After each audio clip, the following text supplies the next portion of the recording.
노동시간과 관련해서 68시간까지 올라갔던 전임 정부를 깨부수고 어쨌든 52시간으로 줄인다라고 했지만 탄력근로제를 도입하면서 사실상 퉁쳐버렸습니다.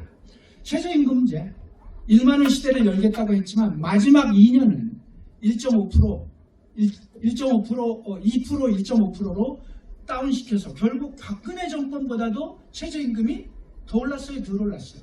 덜 올랐습니다. 그런데도 불구하고 문재인 정부, 민주당 정부하고 뭘 하면, 그래서 윤석열 정부하고 대항하면 뭔가 노동자들이 좋아질 것처럼 생각하는 것 딱 한 가지 있습니다. 약간 덜 불편합니다. 냉정하게 얘기해서 약간 덜 불편합니다. 저는 공공에 있어서 더 심각한데요. 공공은 정권이 바뀌었을 때 이 불편함의 정도의 차이가 좀 더 큽니다. 정권 하나에 따라서. 내가 얘기합니다. 덜 불편할 뿐이다. 노동운동이 너네 덜 불편하려고 운동하는 게 아니고 세상을 바꾸려는 운동을 할 것 같으면 민주당과 국민의힘이 뭔 차이가 있다고 생각하냐. 그리고 그걸 1, 2년도 아니고 수십 년 동안 속아오지 않았냐. 문재인 때만 속았냐 너네가. 오늘날에 예를 들면 비정규직 문제의 근원은 누구에게 있냐. 사람들이 돌아가시고 나면 다 향수가 생기는 법이지만 노무현 정권에서 생긴 문제다 그게. 노무현이 비정규직법을 그렇게 만들면서 이것을 감당 못하는 방안으로 만들어버린 거다. 또 제가 얘기해요. 역대 정권 중에 노동자가 제일 많이 구속된 정권이 누군지 아냐? 노무현 정권이다. 나도 그때 감옥을 2번 갔다. 노무현 때 갔다. 뭐 이렇게 이제 동지들한테 얘기합니다만. 그만 좀 속자. 우리가 덜 불편하려고 운동하는 거 아니다 진짜. 우리는 세상을 바꾸려고 운동하는 거다. 그런데 마치 윤석열만 건너뛰면 세상이 좋아질 거고 그것만 공동전선을 피면 우리가 많이 좋아질 것처럼 생각하지 마라. 속았지 않냐라는 얘기를 제가 그렇게 해도 조금 덜 불편하니까. 그래서 그건 사실이에요. 조금 덜 불편하게 합니다. 근데 그거 하려고 운동한 거 아니잖아요. 그런 측면에서 윤석열 정부의 노동정책 들으면서 불편하게 만드는 건 사실입니다. 특히 노동시간 유연화를 통해서 주 52시간 같은 것을 선택근로제를 더 강요하고 있고 임금체계도 직무급이나 이런 것들을 들고 오면서 치고 있고 노동시장의 이중구조 문제를 해결한다고 해서 근로시간과 관련해서 여러 가지 하여튼 제가 이걸 일일이 설명할 필요가 없습니다. 여러분들이 일일이 현장에서 닥치는 문제니까. 종합해서 얘기하면 노동시간 유연화를 통해서 어쨌든 노동시간을 늘리는 문제 이런 것들을 끊임없이 그리고 임금체계를 개편하는 문제 그리고 가장 강력하게는 노동운동에 대한 통제를 통제 공격을 강력하게 현재 두르고 있는 게 오늘 우리의 현실인 거죠. 이 고민 속에서 문재인 정부 얘기는 아까 말씀드렸습니다만 비정규직 정규직화도 사실상 땡쳤고요. 노동시간 단축, 최저임금 1만 원, 노동상권 완전 보장, 산재 사망 문제도 결국 중대재해처벌법 누더기로 통과시켰고요. 이 기간 동안에도 불평등과 차별이 심화되고 조합주의는 강화되는데 우리가 윤석열만 탓할 문제는 아니지 않느냐.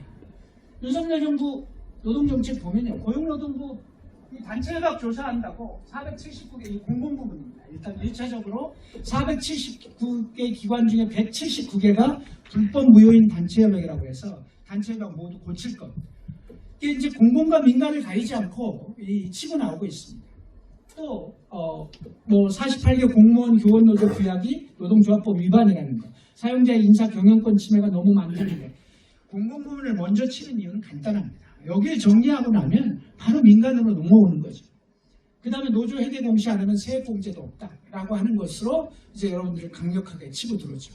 아까도 얘기했지만 조합원들이 이미 조합주의라고 하는 그늘에 빠져있는 상태 속에서 현실적으로 보면 그 세액공제에 따른 세금 혜택이 얼마라고 따지고 보면 그게 얼마라고 그게 어마어마한 돈도 아님에도 불구하고 이 문제에 대해서 노동운동이 자신있고 강력하게 대응하지 못하면 더 큰 거를 잃는다는 생각을 해야 되고 그걸 만들어 가야 되고 조합원들은 당연히 싫어하죠. 단돈 1원이고 노동조합이 자판기라고 생각하고 고충처리 기관이라고 생각하고 임금 올려주는 대상이라고 생각하는 이 조합원들이 존재하기 마련이기 때문에 그럼에도 불구하고 그래서 조합원들 무서워서 이 문제를 상급단체나 노동조합들이 그냥 넘겨버리면 운동을 그냥 통째로 내주는 겁니다. 이 문제와 관련해서 1990년 전노협이 창립됐을 때도 정부가 맨 먼저 치고 드는 게 뭐예요? 뭡니까? 여러분들 90년에 노동조합을 안 하신 분도 계시겠습니다만 87년부터 민주노동운동이 쫙 일어날 때 당시 전노협에게 저들이 가장 강력한 칼이라고 쓴 칼이 노동조합의 업무조사였습니다. 노동법에 있다라고 하는 걸 근거를 들어서 그래서 노동조합의 업무를 조사하는 거죠. 이 노동조합의 업무조사라는 게 말이 됩니까? 정부가 이거를 모두 육탄 공격으로 막아냅니다. 정부가 그걸 조사하겠다고 조사관이 파견돼 오면 문 앞에서부터 막고 멱살잡이하고 쌈박질을 하고 그리고 전국에 있는 노동자들이 다 파업에 들어가면서 노동조합의 업무조사, 이 소위 그 시절에 노태우 정권이죠. 노태우 정권의 업무조사를 무력화시킵니다. 시대가 바뀌지 않았냐라고 얘기할지 모르지만 이것은 회계공시의 문제는 정말로 이 세공제라고 하는 어마어마한 금액도 아닙니다. 이것 때문에 노동조합을 통째로 바치면 그 다음에는 진짜 어마어마한 금액을 내줘야 됩니다. 이런 고민들을 우리가 현장과 소통해야 되고 평상시에 이런 고민들을 같이 했으면 좋겠다. 노조 전임자 문제 요즘 심각합니다. 사실 타임오프 문제인데요. 여러분 사업장 어떤지 모르겠는데 아마 여러분 사업장에도 그런 일이 닥치고 있을 텐데요.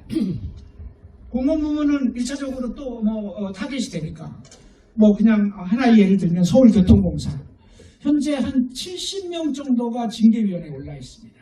요인은 뭡니까? 타임오프입니다. 타임오프로 징계위에 올라 있습니다.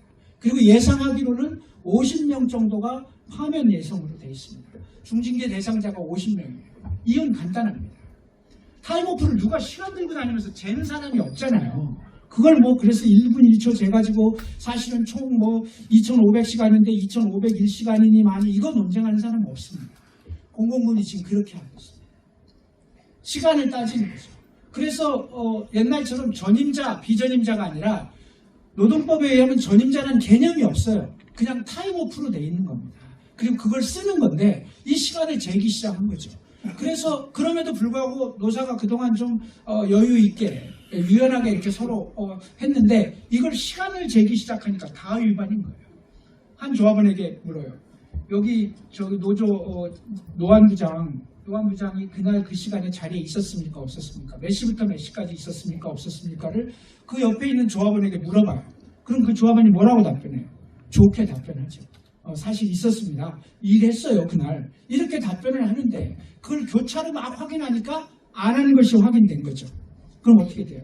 있었다고 증언한 사람이 정직을 맡습니다. 현장이 어떻게 될 것 같아요? 얼어붙기 시작합니다. 그래서 쫙 얼어붙은 데다가 요즘 젊은 조합원이 워낙 많아서 여러분 잘 모르시고 제조업도 비슷하겠습니다만 공공 쪽은 2015년 이후에 입사한 사람들이 이 IMF 때문에 공공기관에서 사람들 거의 안 뽑았거든요. 2013년, 14년 요 이후로 뽑은 사람들이 모두 50%를 넘었어요. 다시 말하면 청년 조합원 비율이 거의 50%를 넘는 거예요. 이 조합원들은 타임오프 위반했으니까 잘못했네. 규칙을 지켜야지. 노조가 잘못했구만. 이렇게 나오는 거죠. 그러니까 50명이 파면돼도 싸울 수가 없어요. 50명이 파면돼도 노조가 잘못했네. 이렇게 얘기하는 조합원이 더 많은 구조에서 이게 50명이 해고되는 게 보통 싸움이냐고요. 전 조합이 다 달라붙어서 싸워야 될 의제에 대해서 조합원들이 잘못했네 이러고 있으니까 집행부는 진짜 힘든 거죠. 그러니까 이런 상황, 타임오프. 이 문제가 현재 또 윤석열 정부가 노동운동을 통제하기 위해서 강력하게 두르고 있는 구조입니다. 이처럼 앞에 얘기한 한국 노동운동이 갖고 있는 기본적인 곤란함과 한계, 거기에다가 새로 우리에게 닥쳐오는 이 도전적인 과제들, 이 속에서 한국 노동운동은 어떤 고민과 대안을 가져야 할 건가. 제가 이런 얘기를 하면 위원장님 말씀은 맞는 것 같은데 들으면 깝깝해요 진짜. 그래서 어쩌자고요 이렇게 얘기하는 사람들이 있어요. 근데 깝깝해도 들어야 되는 얘기고요. 깝깝해도 이것에 대한 대안들을 제출하고 고민해야 되는 그런 시기가 됐습니다. 그래서